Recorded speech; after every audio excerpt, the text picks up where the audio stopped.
আসসালামু আলাইকুম, সবাইকে কেমন আছেন সবাই? আশা করি সবাই ভালো আছেন। কাপড় চোপড় গুছানো দেখে কেউ ভয় পাইয়েন না, অনেক দিন ধরে কেনাকাটা করতেছি, যদিও বা সবকিছু শেয়ার করা হয় না। আর অনেকে জিজ্ঞেস করতেছিলেন, আপু আপনি কোথায় যাবেন, ভাইয়ার কাছে যাবেন নাকি? না, আমি দেশের বাইরে যাব, ঠিক আছে, তবে আপনাদের ভাইয়ার কাছে না। কোথায় যাব সেটাও আপনারা দেখবেন। আর যাব যেহেতু অনেক দিনের জন্য, তো আমি তো সব সময় সামিউনের মাথায় এই তেলটা ইউজ করি, এটাই নিয়ে নিছিলাম তিনটা। দেখি তিনটা কতদিন দেওয়া যায়, তারপরে না হয় লাগলে আরো নেওয়া যাইব, সমস্যা নাই।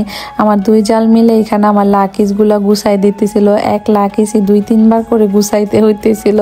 আর এত বেশি মাল হয়ে গেছে, কিভাবে যে এগুলা নিব সেই চিন্তাই করতেছি। পরশুদিন যেহেতু চলে যাব, তো মা বলতেছিল কি সামিউনের মাথায় একটু তেল দিয়া দিতে, কালকে একটা প্যাক বানাই দিব এর জন্য। প্যাকটার আগে নাকি কেবল তেল দিতে হয়, এর জন্য কাকিমরে তেল দিয়ে দিতে। আর এই সিক্রেট রোজমেরি অয়েলটা কিন্তু আসলে অনেক বেশি কার্যকরী। এই অয়েলটা একদম হোমমেড, বাজারে পাওয়া অনেক অয়েলের মতো না, এটি কোনো ফ্যাক্টরিতে বানানো হয় না, বরং ঘরোয়া পরিবেশে একদম ন্যাচারাল উপাদান দিয়ে তৈরি। এর জন্য এর কোয়ালিটি অনেক ভালো। আপনাদের যদি কারো ভালো লাগে আপুদের কাছ থেকে নিয়ে নিতে পারেন অয়েলটা। স্ক্রিনে আমি আপুদের পেজের স্ক্রিনশটটা দিয়ে দিতেছি, ক্যাপশনে আপুদের পেজের নামটা মেনশন করে দিব। আপনারাও কিন্তু চাইলে আপনাদের চুলের যত্নের জন্য এই সিক্রেট রোজমেরি অয়েলটা নিয়ে নিতে পারেন। রাতে সামিউনের মাথায় তেল দেওয়ার পর আমরা ঘুমাইছিলাম, তারপরে তো সকালের নাস্তা বানাইতে চলে আসছি। আর সকালের নাস্তা আজকে ভাকা ভর্তা বানাবো। ফার্স্টে আমার যার কোমরে চুকলা ভর্তা বানাই নিছে, আর এখন গাঠি ভর্তা বানাই নিতেছে। আবার চেপা ভর্তার জন্য চেপা সিদ্ধ বসাই দিয়েছিলাম। পেঁয়াজ, রসুন আর শুকনা মরিচ, চেপা অল্প একটু তেল দিয়ে এরকম পানি দিয়ে সিদ্ধ করে নিয়ে বাইটা নিলেই কিন্তু চেপা ভর্তা হয়ে যায়।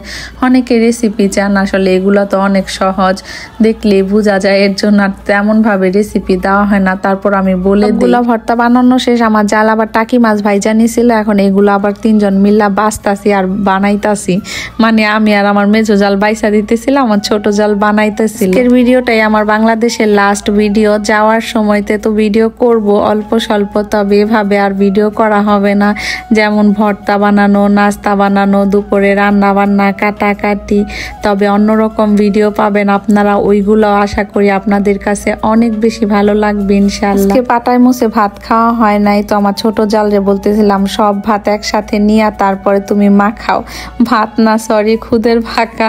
পরে আমার জাল করছে কি, কুকারের মধ্যে নিয়েই মাখাই দিছে, আর এখন মজা কইরা খাইতেছি। আলহামদুলিল্লাহ, এই খাবারটা আমার কাছে অনেক বেশি ভালো লাগে। দুপুরের জন্য মা এখানে গরুর মাংস ভিজাই নিছিল।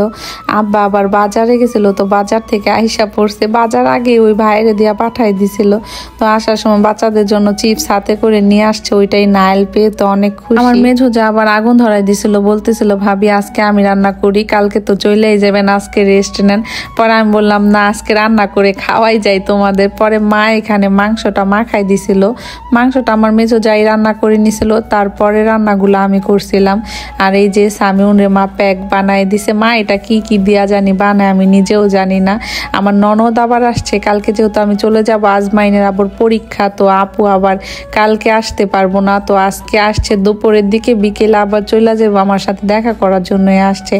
আপু আসার সময় তো এই খাবারগুলা নিয়ে আসছে, এইগুলা যে কতটা মজা সেটা যারা খাইছে তারাই বলতে পারবে। আর একেবারে গরম গরম ছিল, আমরা সবাই রান্না করতেছিলাম আর খাইতেছিলাম, অনেক বেশি ভালো লাগছে। এই যে আমি প্যাটিসটা খাইতেছি, এটা তো আমার কাছে অনেক ভালো লাগছে। এই তো রান্না বান্না শেষ, এখন সবাই খাইতে চলে আসছি। অনেক কিছু রান্না করছিলাম, লতি দিয়ে, ইলিশ মাছের মাথা দিয়ে, শুটকি রান্না করছি, লাউ শাক আর আলু দিয়ে, তারপরে বড় বাইং মাছ ভুনা করছি, আর গরুর মাংস ভুনা করছি।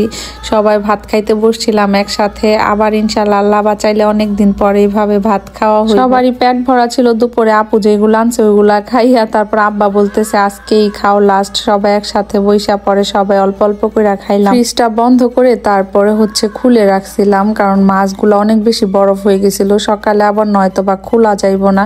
তারপরে আমি আমার ছোট জালে নিয়ে বাজারে যাইতেছি, আর দেখলাম যে এইদিকে মেলা বসছে, ওয়াজের মেলা আর কি।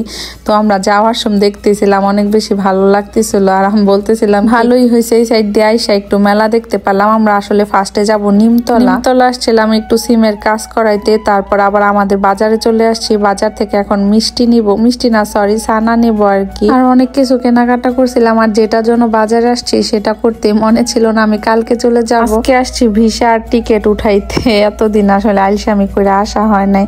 তারপরে তো বাড়িতে আইসা পড়ছিলাম, বাড়িতে আইসা সবাই এখানে পিঠা বানাইতেছিল আমি যে নিয়ে যাব এর জন্য। নিবান আসছে, ভাবি আসছে, মা আসছে। মা আজকে আমাদের বাসায় থাকবে রাতে, তো নিবানুরে দেখা তো অনেক বেশি ভালো লাগতেছিল। এই সাইডে আইসা দেখি আশফু, আয়ান আর হচ্ছে সামিউন লুডো খেলতেছে। আমি যখন বাজার ছিলাম তখন আবার আমার বড় আন্টি আর খালাতো ভাই আসছিল। আমার খালাতো ভাইও পরশুদিন আসছে হজ থেকে, উমরা হজ করতে গেছিল ভাইয়া, তো আমাদের সাথে দেখা করতে আসছে। ভাইয়া দেখা করে আবার চলে গেছে, আন্টি আছে। তারপর পিঠা বানানো শেষ, বক্স করে রেখে দিলাম। এখন এইগুলা কালকে নিয়ে যাব ইনশাল্লাহ। তারপরে তো নিবানু যে কি দুষ্টামি করতেছে, এল বেলুন পাইয়া তো অনেক বেশি খুশি। এরপর আমরা সবাই রাতের খাবার খেয়ে উপরে চলে আসছিলাম শোয়ার জন্য। তো এই পিঠাগুলা র্যাপিং করা হয় নাই, এগুলাই র্যাপিং করে দিতেছিল আমার ভাবি। ভাবিরে বললাম একটু ভরে দাও সুন্দর করে। পরে আবার ভাবি এগুলা লাকিস খুইলা আবার লাকিসের ভিতরে ভইরা দিছিল। এগুলা করতে করতে অনেক দেরি হয়ে গেছিল। পরে আমরা শুয়ে পড়ছিলাম, কারণ সকালে উঠতে হবে এর জন্য।